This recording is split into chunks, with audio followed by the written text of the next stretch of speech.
नमस्ते दोस्तों, स्वागत है आप सबका मेरे YouTube चैनल में। अगर आप ग्राफिक डिज़ाइनिंग और वीडियो एडिटिंग में करियर बनाना चाहते हैं तो चैनल को सब्सक्राइब ज़रूर करें।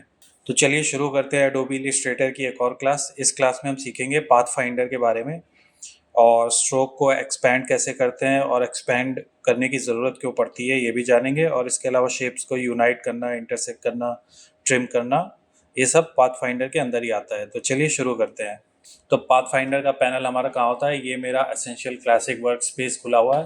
तो पाथफाइंडर पैनल खोलने के लिए हम विंडो में जाते हैं और यहाँ पे नीचे देखिए ये पाथफाइंडर का ऑप्शन हमारा कंट्रोल शिफ्ट प्लस F9 ये हमारा शॉर्टकट होता है। इस पर हम क्लिक करते हैं तो हमारा पाथफाइंडर का पैनल खुल के आ जाता है। ठीक है, तो इसका काम क्या होता है? पाथफाइंडर के ज़रिए हम शेप्स को यूनाइट कर सकते हैं। माइनस फ्रंट, मतलब दो शेप्स हैं तो फ्रंट वाला माइनस करने के काम आता है, इंटरसेक्ट करना और एक्सक्लूड करना। आपने शेप बिल्डर टूल के बारे में पढ़ा होगा। तो शेप बिल्डर टूल से जो हम काम करते हैं वो हमारे पाथफाइंडर से भी हो जाता है। तो अगर आपके पास कई सारे शेप्स हैं और तो कुछ चीज़ें हमारी शेप बिल्डर से होने में थोड़ा सा हमें ज़्यादा स्टेप्स करने पड़ते हैं, तो पाथ फाइंडर से वो कम स्टेप्स में हो जाते हैं। ठीक है, तो चलिए देखते हैं हमारा किस काम आता है पाथ फाइंडर। सपोज मैं कुछ शेप्स बनाता हूँ। मैं यहाँ पर बनाता हूँ सर्कल और मैंने इसकी एक कॉपी ले ली।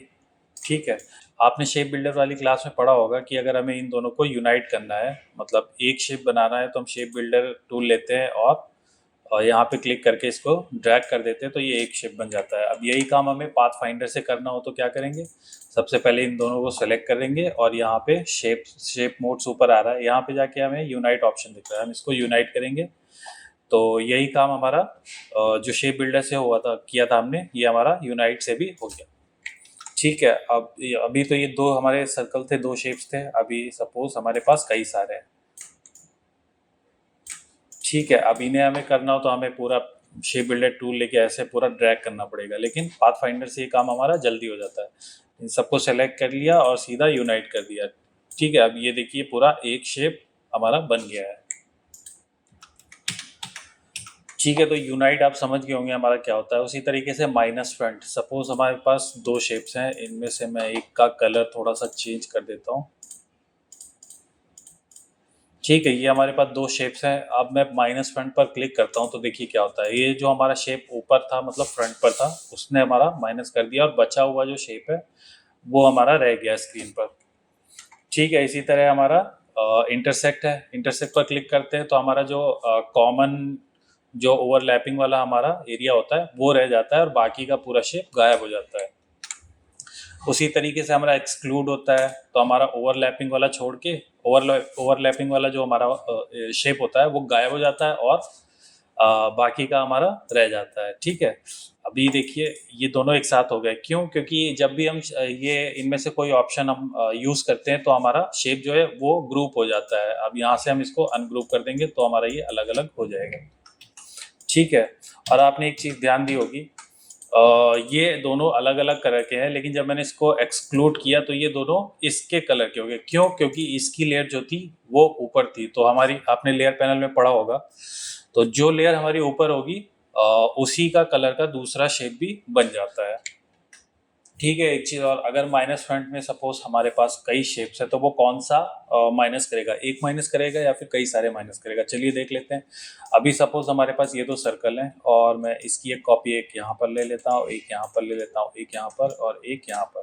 तो अब अगर मैं माइनस फ्रंट यूज़ करूँगा तो देखिए क्या करता है ये। इसने सारे, मतलब सबसे पीछे वाली जो लेयर थी उसको छोड़ के ऊपर के सारे जो शेप्स थे फ्रंट में उसको माइनस कर दिया। ठीक है, तब इसका हम यूज़ कैसे कर सकते हैं चलिए देखते हैं। मैंने सपोज यहाँ पे एक सर्कल बनाया और फिर मैंने एक यहाँ पे रेक्टेंगल में यहाँ पे बनाता हूँ और इसका शेप में थोड़ा सा ओवल कर देता हूँ। ठीक है, और थोड़ा सा इसको छोटा कर देते हैं।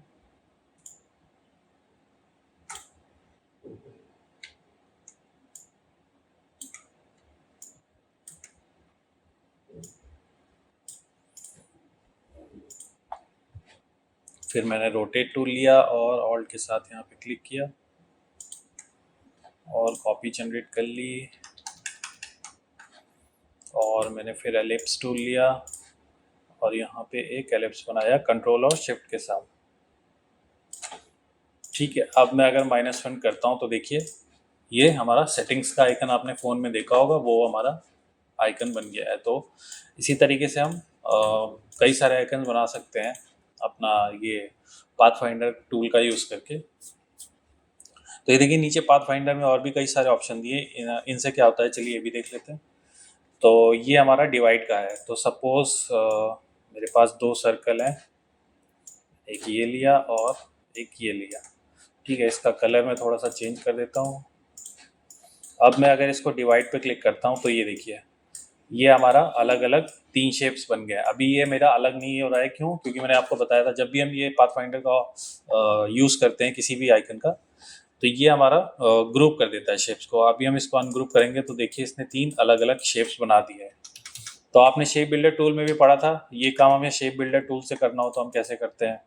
तो शेप बिल्डर टूल से करने के लिए हम क्या करते थे, शेप बिल्डर टूल लिया हमने, सिंपली बस यहाँ पे एक क्लिक यहाँ पे किया, एक क्लिक यहाँ पे किया और एक क्लिक यहाँ पे कर दिया। ठीक है, तो ये देखिए हमारे 3 अलग अलग शेप्स बन गए हैं। लेकिन इसने इस शेप का हमारा कलर भी चेंज कर दिया। क्यों? क्योंकि जब हम शेप बिल्डर टूल को यूज़ करते हैं तो जो कलर हमारा यहाँ पे फिल में दिखाता है वही कलर हमारा जहाँ पर भी हम क्लिक करेंगे वो वहाँ पे फिल कर देता है। ठीक है, और शेप में ही नहीं, अगर हमारा कोई एरिया खाली भी है और चारों तरफ से क्लोज्ड है तो उस पे भी हमारा ये कलर फिल कर देता है। जैसे कि ये हमारा आइकन है, बीच वाला एरिया आप देख सकते हैं ट्रांसपेरेंट है, मतलब यहाँ पर कोई शेप नहीं है। लेकिन अगर मैं इसको क्लिक करता हूँ शेप बिल्डर टूल से, अभी मैंने यहाँ पे कलर चेंज कर लिया है और शेप बिल्डर टूल से मैं बीच में क्लिक करता हूँ तो ये देखिए इसने यहाँ पे कलर फिल कर दिया है और ये एक शेप बन गया है। ठीक है, तो शेप बिल्डर टूल हमारा कलर फिल करने के भी काम आता है। सिंपली आप फिल में यहाँ कलर चूज करिए और क्लिक करते जाइए शेप बिल्डर टूल लेके, ये हमारा कलर फिल कर देता है। ठीक है, आई होप आप समझ गए होंगे। और डिवाइड हमारा शेप्स में ही नहीं, हमारा स्ट्रोक में भी चलता है। जैसे कि सपोज मैंने ये सर्कल बनाया और ये लाइन टूल लेकर के मैंने बीच में एक लाइन खींच दी। ठीक है, अब मैं इसको डिवाइड करना चाहता हूँ, मतलब ये लाइन जहाँ से है इस लाइन के इधर का सर्कल अलग हो जाए हाफ सर्कल और इधर का हाफ सर्कल अलग हो जाए। क्या करेंगे, हम दोनों को सेलेक्ट करेंगे और डिवाइड कर देंगे। ठीक है, इसने एक्स्ट्रा जो लाइन थी वो डिलीट कर दी है और इसने 2 अलग अलग हाफ सर्कल बना दिए हैं। अब इसको अनग्रुप करेंगे तो ये देखिए हमारा अलग अलग सर्कल इसने हमें बना के दे दिया है। ठीक है, तो पेन टूल की मदद से भी हम ऐसा कर सकते हैं। पेन टूल की मदद से अगर कोई शेप बना के हम इसको हाफ करना चाहें सपोज,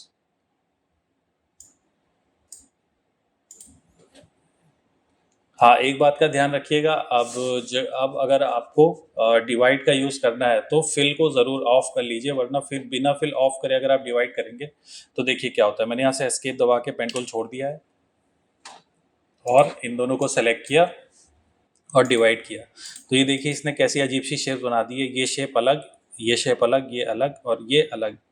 यहाँ पे मैंने छोड़ा था और यहाँ पे छोड़ा था, इसने लाइन अपने आप बना दी है। तो ये देखिए अनग्रुप करके देखते हैं इसने कैसा अजीब सा इसको डिवाइड किया है। ठीक है, मुझे ये नहीं चाहिए था, मुझे चाहिए था कि मैंने जो ये शेप बनाया है एस, ये ये सर्कल यहाँ से अलग हो जाए और ये यहाँ से अलग हो जाए। तो इसके लिए हम फिल पहले ऑफ कर देंगे। सॉरी, ये दोनों सेलेक्टेड है, फिल इसका ऑफ हो गया, तो मैंने इसको सेलेक्ट किया और फिल इसका ऑफ कर दिया है। अब मैं इन दोनों को सेलेक्ट करके डिवाइड करता हूँ तो ये देखिए ग्रुप करके अब इसने ये अलग बना दिया और ये अलग बना दिया। ठीक है, तो आपने ऐसा सिंबल देखा होगा पहले भी।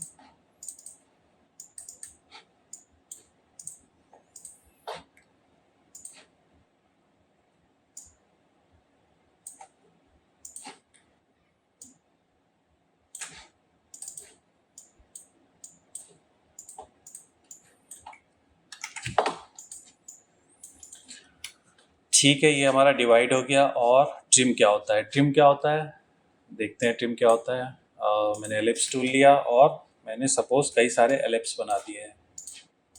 एक कॉपी यहाँ, एक कॉपी यहाँ, एक कॉपी यहाँ, एक कॉपी यहाँ, और ठीक है इन सब के कलर्स में अलग अलग कर लेता हूँ।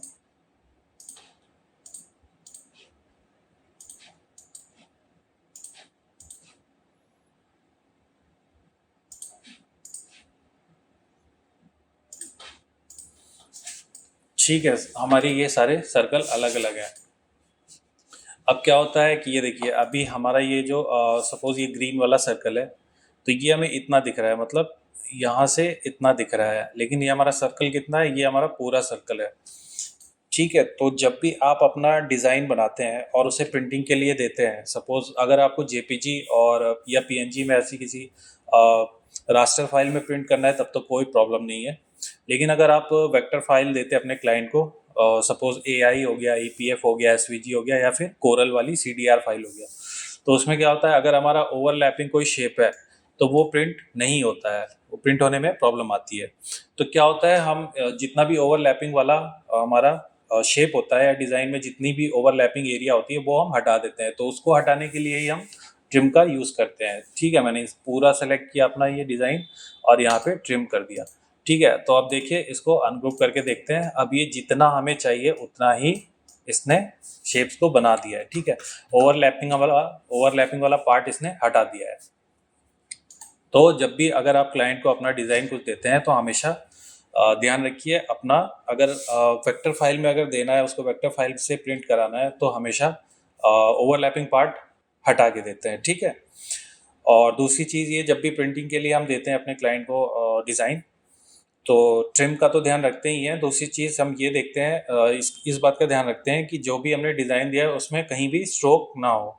स्ट्रोक ना हो से मेरा क्या मतलब है, सपोज़ मैंने कोई लोगो बनाया है, सपोज़ एक सर्कल, और इसमें कोई मैंने स्ट्रोक दे दिया है, सपोज़ ब्लैक, और इसको थोड़ा सा मोटा कर देता हूँ, और मैंने इसकी कॉपी ले ली और इसकी एक कॉपी ले ली। ठीक है, सपोज़ मेरा लोगो यही है, तो क्या होता है, अब मैं इसको पहले ग्रुप कर लेता हूँ। ठीक है, अभी हमारा स्ट्रोक पॉइंट देखिए 12 है। अब मैं इसका साइज़ अगर बड़ा करता हूँ तो ये देखिए हमारा स्ट्रोक का तो पॉइंट 12 ही है, लेकिन हमारा अगर हमने अपने लोगों को अगर बड़ा किया है तो स्ट्रोक हमारा पतला हो गया है। ठीक है, ऐसे नहीं पता चल रहा होगा, यहाँ से इसकी कॉपी में ले लेता हूँ और इसको मैंने बड़ा किया। ठीक है, अब सपोज ये देखिए यहाँ पे हमारा स्ट्रोक पॉइंट दोनों में तो 12 है, लेकिन ये हमारा पतला लग रहा है और ये मोटा लग रहा है। वो इसलिए क्योंकि हमारे लोगों का साइज़ बढ़ गया है। लेकिन जब हम अगर लोगों का साइज़ बढ़ाते हैं तो हमारे स्ट्रोक का भी तो साइज़ उसी रेशियो में बढ़ना चाहिए, वरना वो लोगो ओरिजिनल से मैच नहीं करेगा। तो इसके लिए हम क्या करते हैं, तो इसके लिए हम ये करते हैं कि स्ट्रोक को हम पहले तो जो जो भी डिज़ाइन बनाते हैं स्ट्रोक के साथ बना लेते हैं, फिर स्ट्रोक को हम फिल में कन्वर्ट कर देते हैं। तो स्ट्रोक को फिल में कन्वर्ट करने के लिए हम क्या करेंगे, हम सिंपली अपना डिज़ाइन सेलेक्ट करेंगे, ऑब्जेक्ट में जाएंगे, एक्सपैंड में जाएंगे और ओके कर देंगे। तो अब ये देखिए हमारा ये डिज़ाइन हमारा जो इसमें लोगो में जो हमारा स्ट्रोक था वो एक्सपैंड होके फिल में कन्वर्ट हो गया है। ये देख सकते हैं आप, हमारी ये आउटलाइन भी बन गई है और बाहर की आउटलाइन भी बन गई है। ठीक है, ये पता कैसे चलेगा हमें, हम इसको अनग्रुप करते हैं और ये देखिए, सॉरी अनग्रुप किया यहाँ से, और ये देखिए हमारा ग्रीन ये अलग हो गया, स्ट्रोक अलग हो गया, मतलब इसने हमारा फिल और इसको स्ट्रोक को कन्वर्ट कर दिया है फिल में। ठीक है, तो अभी हमारे जो एक्स्ट्रा हमारा ओवरलैपिंग वाला पार्ट है उसको ट्रिम कर देंगे। सबसे पहले यहाँ से ट्रिम कर दिया। ठीक है, तो ये हमारा हो गया है लोगो प्रिंटिंग के लिए रेडी, इसको कहते हैं। ठीक है, अब इसको मैं बड़ा या छोटा भी करता हूँ तो हमारा स्ट्रोक जो था वो फिल में हो गया है, तो इस वजह से लोगो के स्ट्रोक का साइज उसी रेशियो में छोटा या बड़ा होगा जिस रेशियो में अपना लोगो छोटा या बड़ा करेंगे। ठीक है, ठीक है, अब मैं ये चाहता हूँ कि हमारा ये जो ब्लैक वाला एरिया है वो गायब हो जाए, तो इसके लिए क्या करेंगे, हमने अपना डिज़ाइन सेलेक्ट किया और मैजिक वॉन्ड टूल लिया।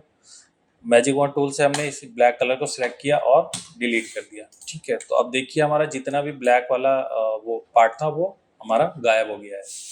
ठीक है, तो आप मैजिक वॉन्ड टूल का भी यूज़ समझ गए होंगे कि जो भी कलर हम सिलेक्ट करते हैं मैजिक वॉन्ड से, वो उतना कलर पूरा सिलेक्ट हो जाता है और उसे हम डिलीट कर सकते हैं। ठीक है, तो सिंपली वो सिलेक्शन के ही बस काम आता है। तो ये हो गया हमारा ट्रिम। ठीक है, तो आप समझ गए होंगे, जब भी आप अपना डिज़ाइन क्लाइंट को प्रिंट करने के लिए दें तो स्ट्रोक को फिल में कन्वर्ट ज़रूर कर लें और जितना भी ओवरलैपिंग पार्ट है उसको ट्रिम कर लें। तो ये हो गया हमारा पाथ फाइंडर। आगे के ऑप्शन देखते हैं। ये हमारा मर्ज वाला ऑप्शन, मर्ज हमारा वही काम करता है एक तरीके से जो यूनाइट का है, लेकिन थोड़ा सा डिफरेंट होता है। सपोज मैंने यहाँ पे दो एलिप्स लिए हैं और इनका कलर मैं अलग अलग कर देता हूँ। इसका कलर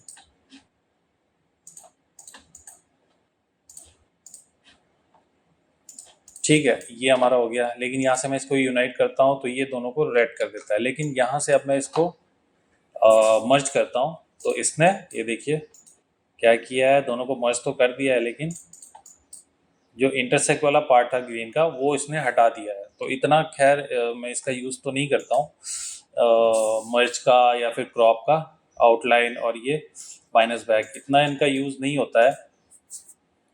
जैसे इसमें माइनस फ्रंट था और माइनस बैक का इसका थोड़ा यूज़ होता है, लेकिन इन तीनों ऑप्शंस का मैं इतना यूज़ नहीं करता हूँ। ये देखिए, ये जो हमारा आउटलाइन वाला है, आउटलाइन करता हूँ तो देखिए क्या होता है।